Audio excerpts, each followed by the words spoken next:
Hi everybody, good afternoon, and welcome to podcast number 4. I hope that you're all well. I'm looking forward to a few days of break over the forthcoming bank holiday weekend. The forecast is looking favourable, so hopefully we'll all get a bit of fresh air. I'm sorry that this latest podcast has been a bit delayed. We've been really busy working on our Resurgam plans, and I'll give you a bit of an outline on those a little bit later. But firstly, what have we been up to this week? Well, firstly, we have donated some of our staff to other areas of the council. So we currently have Chris, Darren, Gary and Dean, who are all working really, really hard for Plymouth Highways. And we have James and Louise, who have been redeployed to public protection. This is to support the increased enforcement requirements that have been needed during the lockdown. We have seen an increase in fly tipping, dog fouling and littering, so that's great work, James and Louise. Corey spent some time in the garage, and Dave Miller has been out undertaking the waterfront safety inspections. So that's over 20% of our workforce working in other departments. It is really, really appreciated and recognised, so thank you to all. Last week, the supervisors and I put together a work plan to bring more of you back into the workplace and undertake some works that we'd not had the chance to do. This has seen some painting in the lower levels of the Theatre Royal. A big thank you to all of those who have been involved. We've also been undertaking street audits, sign audits, and Phil has been leading a project to review our pay and display machines. This has been to assess the condition and consider whether they are needed and to provide me with a list of recommendations across the city. As we are moving to a more cash-free world, we do feel in the future we will need less machines. The reassessing of these machines also has a financial benefit to us. We currently pay around about £400 a year for the maintenance of each of these machines, so this audit will ensure that we only pay for those machines that we are using. The first small batch that the team have looked at have identified 11 on Hoe Road and Madeira Road that we could effectively remove. So that will translate into a saving of around about £4,500 per year. So well done to that team. Our enforcement teams have continued to support the areas in which we are being asked to support the communities with dangerous parking. Primarily this is in the waterfront and Catdown area, but we'll soon be removing this to Mill Bay. Again, this is not an enforce all you can approach, but let's keep our highway safe and clear approach. And Alan's car park team have been doing an amazing job keeping our multi-stories ticking over and looking really, really good, so well done. I've just finished the first draft of the new CEO handbook, and I've sent this out to the supervisors to review and to feedback any thoughts they have.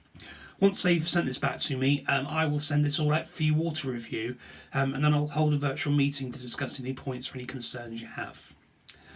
On the 12th of May, I have allocated the majority of the day to be available to you to speak with you all. I'll send out an invite. However, this is an opportunity for you to speak to me on a one-to-one basis to raise any concerns or feedback or thoughts that you may have on our way forward. The time will be roughly 11 until 3:30. I'll send an invite. If you want a slot, just pop me an email back.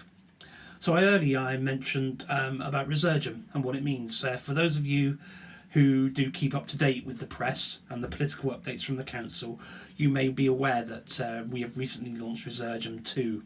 This is a comprehensive city-wide plan to help the city recover post-COVID-19. The name has been used following the initial Resurgam at the end of the Blitz in World War II, where the sign appeared above St Andrew's Church, and the current plan has taken that name as a resurgence of Plymouth.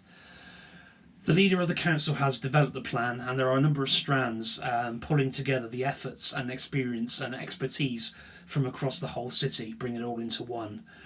We will be expected to play a part in this, and over the coming weeks will become clearer what the asks are.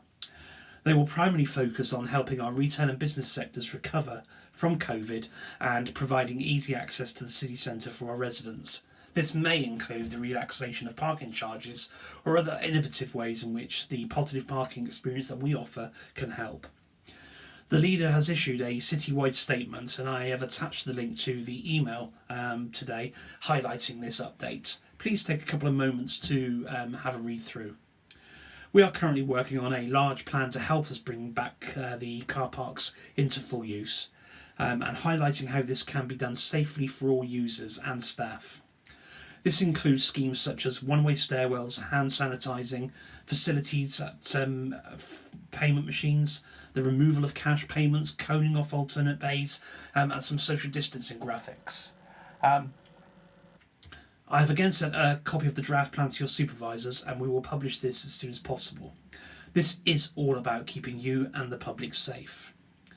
In my spare time, I've been looking at inspirational leadership and how we are all successful, and without knowing it, how we make a difference to other people. Over the coming week, I will expand upon this. However, to end today, I would like to read you a quote from John Wooden, who is quite an inspirational chap. Things work out for the best for those who make the best out of how things work out. I'll leave you to think about that one, and wish you the great weekend.